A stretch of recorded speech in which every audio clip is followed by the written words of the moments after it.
Yo, what's up, movie people? I hope you're doing well. We got our first tracking numbers for Barbie and Oppenheimer's first weekend, so let's get to it. All right, I just wanted to do this video because we got the Barbie versus Oppenheimer challenge going down in July, our big July movies that are coming out. So I just wanted to make a video to see who's going to win the opening weekend most likely, because we do have tracking numbers out. So let's go over it right now.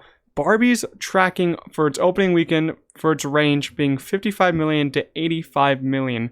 So it could make anything in the middle of that. And the pros of this are Barbie is doing remarkably well in social media markets. And I think this movie is going to do remarkably well for younger audiences. I don't know about older audiences because it might not go for them as well as it's going to work for younger audiences, because the comedy is probably going to work so much better for younger audiences. But be warned, this is not a kid's movie. It's PG-13. There's going to be some dirty jokes in this movie. You've seen from the trailers. But honestly, this is probably July's biggest tentpole movie from an established brand, being the Barbie doll. So that's really the biggest pros of this movie. It has a lot working for it, I think.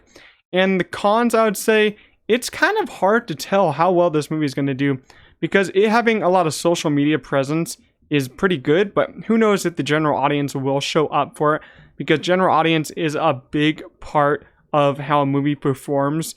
But honestly, I've been looking at the pre-sales for Barbie, and I think it's doing pretty well in pre-sale tickets, and I feel like a lot of people will go up and buy walk-on tickets, like you just walk to the theater, buy your ticket. So I think it's going to do pretty well.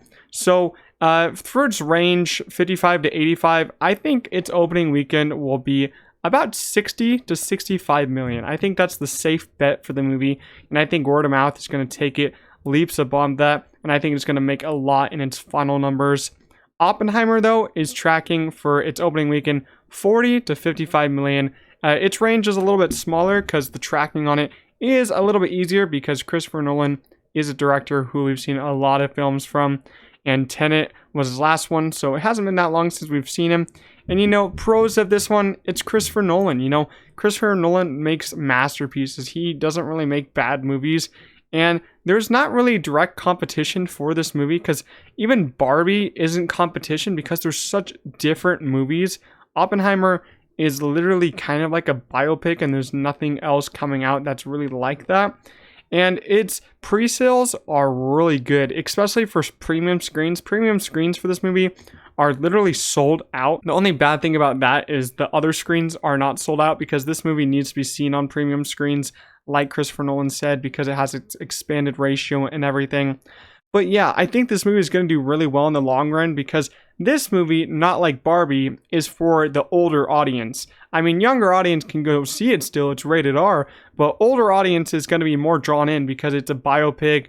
It's about Robert Oppenheimer, which a lot of older audiences know about, and it's Christopher Nolan, which a lot of older audiences go out to see Christopher Nolan movies. And it's not like a big sci-fi movie like some of his other movies. It's more of a historical picture, like what you'd say Dunkirk was, and a lot of older audiences went out to see that movie. So I feel like this one is going to have bigger legs than Barbie, because a lot of the older audience doesn't go on opening weekend. They go on weekdays, mornings, the second week or third week, but they're still going to go see it because this is Christopher Nolan, and it's an older kind of movie to just sit there and I just think older audiences will see this movie. And the cons are, of course, the runtime. Christopher Nolan is going big for this movie, making it 3 hours long. I'm here for it. I don't care, but some audiences will care, like some older audiences. 3 hours is a lot of time for that kind of movie. And I feel like another con will be this one will lack a female audience. I'm not sure how many females want to go see Oppenheimer. I think they all should, because I think it's going to be amazing. But, I don't think a lot of them are going to see it. I don't think a lot of younger kids are going to see it. Like, people under 16, are probably not going to see it since it's rated R, and they probably don't have any interest in it. So that's kind of the facts for this movie. It's tracking 40 to 55. I think that it's going to land at 50 million. I hope it overperforms. I think it's going to get to 50 million opening weekend. But, I think it's going to be very close between Oppenheimer and Barbie. I'm really interested to see how close. And I'm interested in the comments. Leave down below, which movie are you most excited for, Oppenheimer vs. Barbie? And which movie do you think is going to make more opening weekend, Oppenheimer or Barbie? That's it for this video, and I'll see you guys in the next one. Peace out.